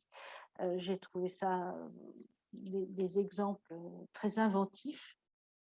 J'ai aussi apprécié la façon dont elle a rapporté ce qu'elle a évoqué comme un échec, mais qui est typiquement une expérience de la démotivation des élèves à un certain moment, qui est typiquement une expérience que tout le monde rencontre, et je trouve très honnête de l'avoir signalée, et ça montre que tous les projets qu'on met en place ne sont pas forcément suivis d'effets, et je trouve très bien d'en donner de le signaler. Par ailleurs, je crois qu'on a le nombre des questions montre vraiment l'intérêt de cette communication. Nous avons ensuite écouté Antoine Perfettini sur l'expérience de Nantes avec la 5G, qui est aussi une expérience tout à fait originale et je crois une première en France, qui a pris du temps, des efforts de dialogue et qui, tout récemment, comme vous l'avez dit en conclusion, a donné lieu à une charte de toutes les parties prenantes qui, j'espère, donnera lieu à des décisions qui seront acceptées, bien acceptées par tous. Olivier Laurent nous a partagé son expérience du projet Lila, qui est scientifiquement, je dirais, plus complexe, avec ces analyses d'articles, enfin, ce que moi j'ai vu comme une sorte de méta-analyse, mais avec un but très clair de collaboration entre scientifiques et autres parties prenantes, et que, enfin, je pense, pourra être utilisé très largement dans la suite. Et puis, nous avons fini avec la dernière communication, qui est encore toute récente dans vos esprits, de Pascal Delisle, sur cette expérience de labo des intrapreneurs, c'est ça, soignants, donc expérience de recherche interventionnelle, tout à fait, là encore, original et intéressant. Je vous laisse poser des questions éventuellement. Je n'en vois pas dans le chat. Quelqu'un demande, oui, ça c'est pour Olivier. Auriez-vous un article ou un site web sur votre étude participative sur l'exposome?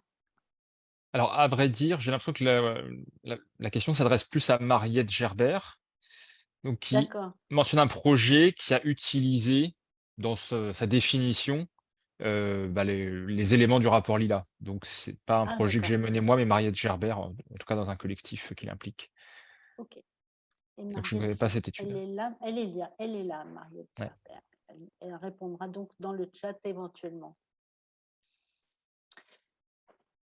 Bon, écoutez, je pense que en l'absence de nouvelles questions, on va faire notre interruption pour le déjeuner et nous nous retrouvons à 13h45 pour l'intervention de Jean Lenne. Et d'ici là, eh bien, je vous souhaite une pause agréable. À tout à l'heure.